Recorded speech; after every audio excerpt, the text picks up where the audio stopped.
What is going on, everybody? It's Jay, aka it's Hard Sweep Story here, back with another Phantom Parade video. And it's KENJAKU A0 showcase time still, and we're doing Hard Sweep. So, this is the post-commentary video, because I'm gonna let y'all in to a little extra knowledge, I guess you could say, for how things work on this channel. When these new banner units come out, I kind of forget to sleep. So for AG, I was up for like 31 hours straight. Mind you, it wasn't just specifically for AG. I was going for like my normal day-to-day life routine. And then obviously AG dropped the same day and I had to record videos and the whole 9 yards. So it just happened to be that way. Same thing happened for KENJAKU. But like, your boy had a lot of sleep debt that he had to pay off.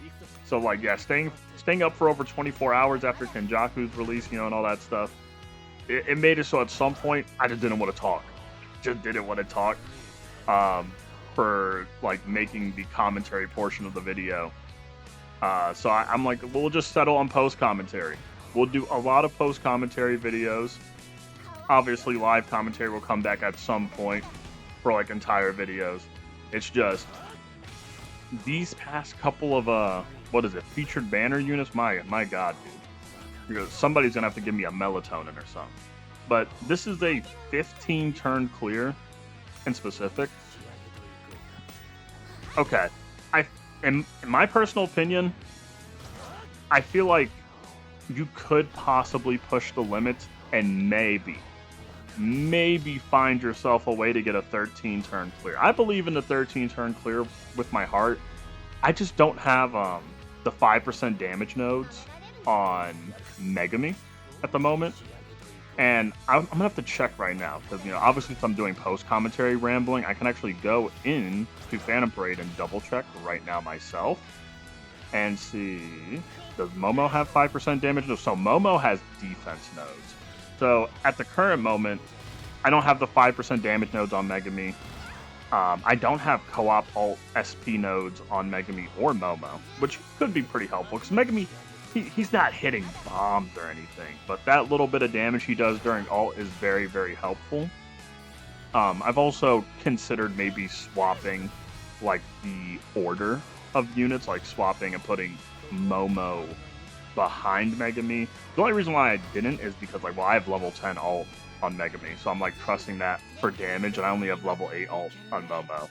So we'll have to work on that in the future, but I have like my chaotic Jujutsu crystal situation is a little wild at the moment. As I'm recording this video, I only recently did like my 4 sweep clears. Not my 4 sweep clears, my 4 domain investigation runs. Basically went 1 for 4. I only got 4 fragments out of the 4 runs I did, and in like 3 of those runs I got nothing. So not really in and I guess you could say an area where I could just freely spend a ton of chaotics at the moment, which I believe that is also something they can work on the game in the future, is find us more modes, more content, or just more ways to get chaotic Jujutsu crystals, because my goodness, like, I'm still starved. Like, some of the units that I would say that I want to max out the most, I can't even really focus on because I gotta like allocate some of my resources to these new units that are coming out for the sake of videos.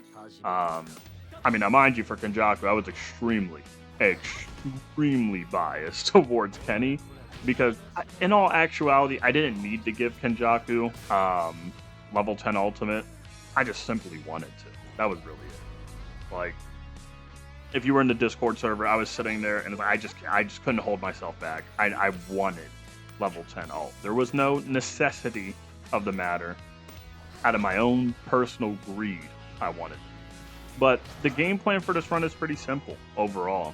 Obviously, Nanami's Wreck Bit, Teen Nanami's Wreck Bit works really well in this scenario to get that little extra damage boost to get you out of phase 1 pretty easily.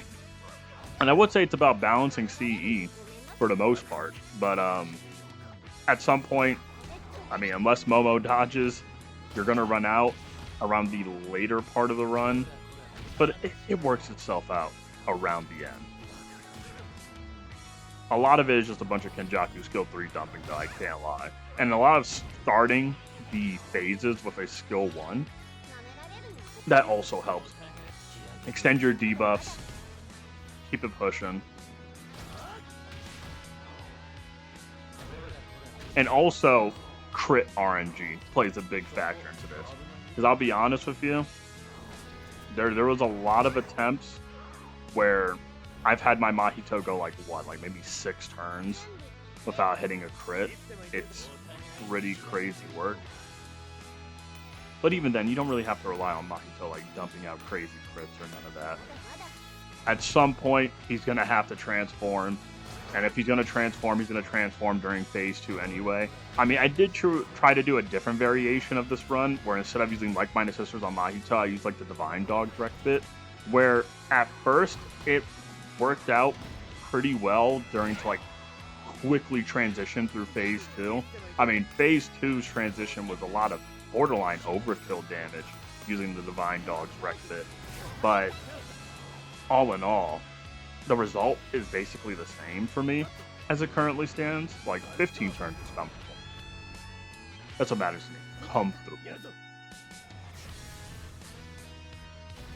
And you're gonna see right here, we're gonna get like really close to the clear on like the 13 turn mark, but close and no cigar. Very, very tragic. Another thing that got us so close, let's see. Did I crit a lot during this ultimate? Oh yeah, basically every hit was borderline a crit right there. Not borderline, but it looked like every hit was a crit. And that's what got us so close to the clear. Now the people at home can see what that crit resist decrease really locks in for. You being able to get a high damage ultimate flowing.